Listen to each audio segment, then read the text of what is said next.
and Josh Cozart down at the waterfront to celebrate a little Cinco de Mayo. Hey there, Josh. Oh my gosh, and what a difference a year makes, right? Because this time last year, you were dodging the raindrops.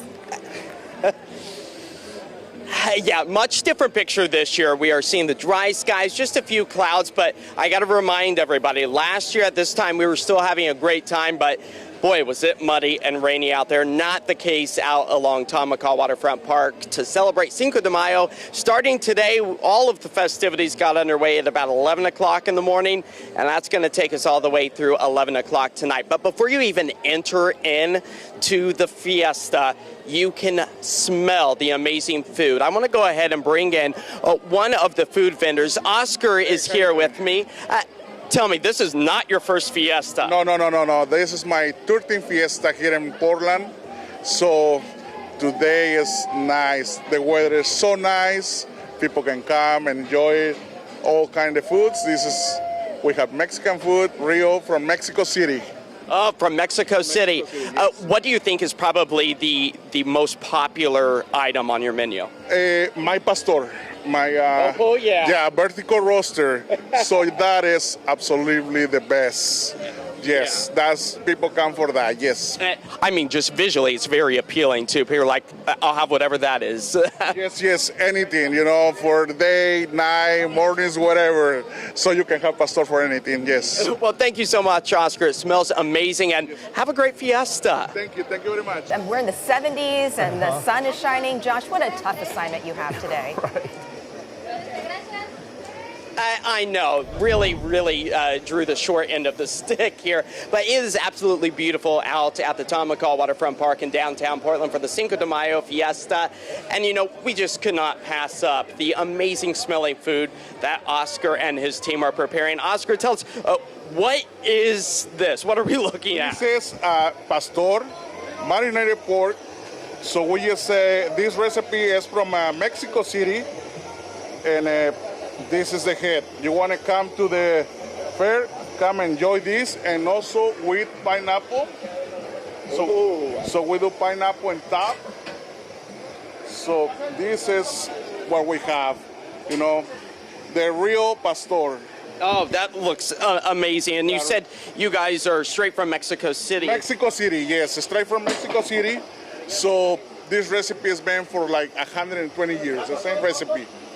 May I try? Yes, you can try. Oh gosh, this is looking good. Yeah, we can try one. So this is one of many items that people can try if they're coming down here. Yes. Sweet. Ooh. It's delicious. That pineapple bite with it too? Yes. That is really good. Thank you so much. Appreciate you taking the time to share with us. And you guys are going to be a busy spot after trying some of this. Oh, I hope so. This is people to come this weather. Man, come and enjoy, food, the carnival, music, everything. It's a fiesta. It's a fiesta. Yes, that's correct. Well, thank you so much. Amazing, delicious food. Really appreciate it. Thank you. And we really did. We lucked out with the weather here, and we're going to cautiously kind of walk our way out of the kitchen. So I got to tell you, one hot spot, that's going to be next to the stoves, because definitely toasty for the workers, but as soon as you step out the shade, it is definitely nice. Let's go ahead and take a live look outside here across the downtown Portland area. Again, like Liz and Todd said, temperatures definitely holding steady into the mid-70s, and that's almost 10 degrees cooler from the mid-80s that we experienced just this time yesterday. As far as our radar and satellite goes, though, you can really start to see that those clouds pushing their way back on shore. A few light rain showers. That is all foreshadowing of the wet weather that is still to come to the I-5 corridor, continuing that temperature cooling trend across much of the Pacific Northwest. Let's take you out to the seaside. That's where a few raindrops over about the past hour to 2 hours have been accumulating on our camera lens. So the wet weather, it is on its way, and you can already see that across parts of the I-5 corridor. All as this trough of cooler air really starts to march its way back on shore. So temperatures falling almost 20 degrees in 48 hours. You'll remember yesterday, not record-breaking, but highs in the 80s. It's this cold front, weak in nature, that will bring back a few isolated rain showers, but then it will continue to push its way further off to the east and eventually dry out our skies again. So our futurecast really demonstrates that our rain potential, at least here through the Willamette Valley, begins right around midnight or so. Then it's going to continue through the early morning hours, drying up by the time the fiesta gets underway right here in downtown Portland. Again, maybe a hit and miss shower possible later in the afternoon, but really kind of on the drier side for our Saturday. Moving into Sunday as well, really shaping up to be a great weekend ahead. But rain accumulation only amounting to a couple of 100ths of an inch, so definitely a lackluster storm, especially coming off the heels of a abnormally dry April, a rain deficit of nearly 2 inches. Thunderstorms, though, we got to talk about that. There is a very slim potential just for the garden variety, a marginal risk out towards the southeast corner. Large hail, damaging winds, gusty conditions, also a very real possibility. But for tonight here in the city, at least for the fiesta, staying dry for us. We'll pick up on a few raindrops after midnight as temperatures slide back into the 50s, mid-60s. That's where we will rebound tomorrow. So if you're coming down to Portland to have some fun down here, that's where maybe just a light jacket will be needed. 7-day forecast showing that this cooler and drier weather pattern, at least the dry part, that's going to carry us into much of next week, where the summer-like temperatures are possible once again. We're talking about the mid-80s returning by Tuesday. Nothing but sunshine, so definitely creeping our way back into the summer-like season as the month of May continues on and we approach Cinco de Mayo this upcoming Monday, which the fiesta will be going from the afternoon hours until about 10 o'clock on Monday night. So overall, come on down, have some great food. It's a really good time. And the sun's still shining for now, but those clouds, they're definitely increasing, guys. Josh, we're living vicariously through you for the next few hours. I'm wondering if you can, for the next time we see you, try one of those cool drinks behind you. They look really tasty. They do. They look very refreshing indeed. Yeah, I might have to try to take a few sips of that. Okay, we'll see you in a bit. Thanks, Josh. Thanks, Josh. We've got a lot going on along the Portland We do. waterfront. Chief Meteorologist Josh Cozart giving us a taste of what to expect. Yeah, Josh, the food, celebration, it looks great down there. Oh, yeah, definitely the food is going to be one of the top spots that you want to check out here along Tom McCall waterfront for the Cinco de Mayo Fiesta. Another great start to an incredible event that happens right here in the heart of Portland. And our skies, they are remaining dry. So as you come down here, grab a bite to eat, but also there's some incredible vendors. I want to introduce you to one. Faye here has some incredible artwork. And tell me a little bit about what you offer at your booth. Yeah, so my name is Faye. I am the creator of Sky Clays Jewelry. I make Mexican-inspired jewelry out of polymer clay, so everything is hand-sculpted and baked in the oven. Everything is inspired by Mexico. The only items I don't make are the jewelry, the beaded items, which are made by artisans in Mexico. This is my way of giving back to our community, and it's really fun just being here, hanging out with people of same background, same dreams, same everything, and the community is always here to support us.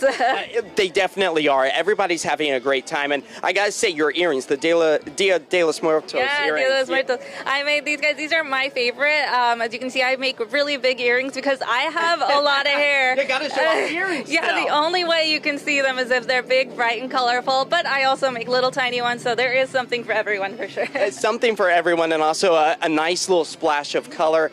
A great spot to kind of celebrate Hispanic heritage and have a good time down here too. Exactly. Now, you and I were talking. Last year we were both down here.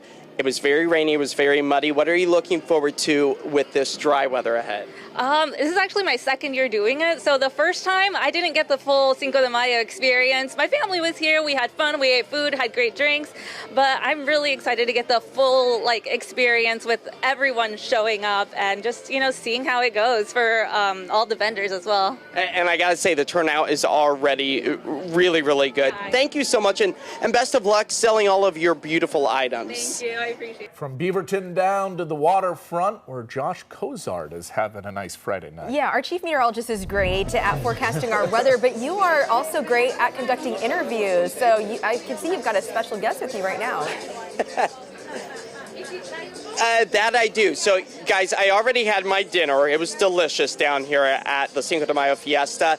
Then I went and did a little bit of shopping, but I've kind of worked up a bit of a dessert appetite, and that's where Rogelio is here with me. We are making churros. And, Rogelio, tell me a little bit about the process of actually making this sweet treat. Yes, the process of making churros, we have the mixer right here. We mix the dough. and then we put them right here in the churro extruder. Then we press right here, and Bit of a workout. the churro comes out. Then we fry them. Easy. Easy, yeah. And after they are fried, my friend right here, Fabian, he stuff it with your favorite flavor. Ooh. So, are there a lot of people who come by just for a quick grab of a snack? Yes, yeah. Yeah. This is kind of the classic Cinco de Mayo treat that people would probably look for. This is the classic, how I say, snack for like a Cinco de Mayo Fiesta, I will say, or for the Independence Day. Those are very traditional. Yeah, very traditional, very tasty as well, because then you guys cover it in sugar as well. Let's go ahead and show maybe some of the stuffing process here too, because that is where the real magic is, because not only do you get that crispy outside, but then you get the sugar right around it as it's deep fried. And then here we go. I have chosen the flavor of caramel. That is my subject of choice. And that is going to be delicious. Thank you so much. And we're just going to try a little bite here. That is good, especially when it's still warm.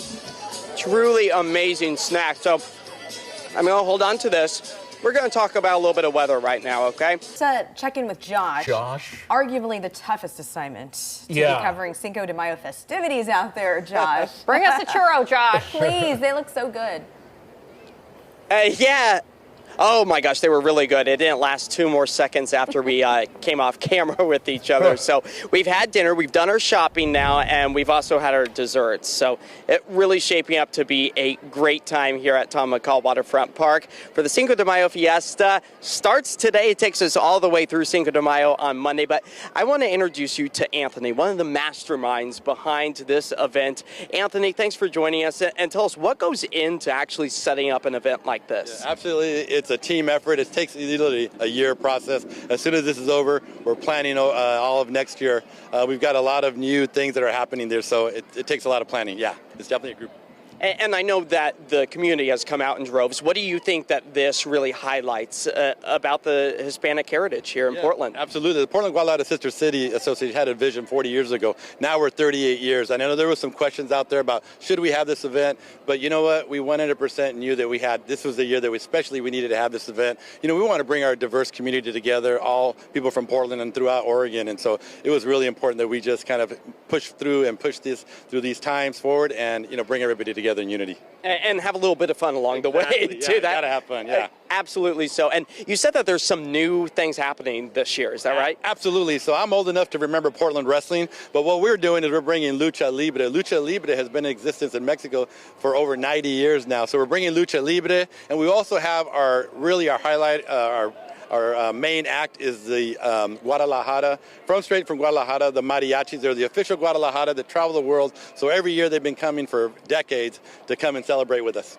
Well, thank you so much. Really appreciate you helping to put this all together for such an incredible community right here in Portland. Yeah, thanks, and I hope everybody can come out this weekend. It's going to be good weather. It definitely is, and let's talk about that good weather. A far better picture than what we were experiencing this time last year with the torrential downpours. Completely dry right now. The clouds have started to move in. Temperatures are cooling back.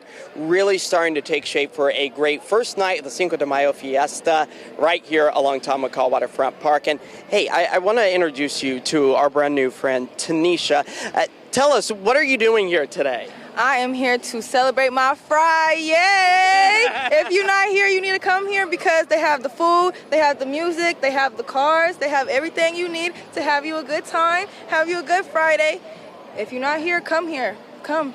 Have a good time. Have a great night. And you guys are having a good time, too.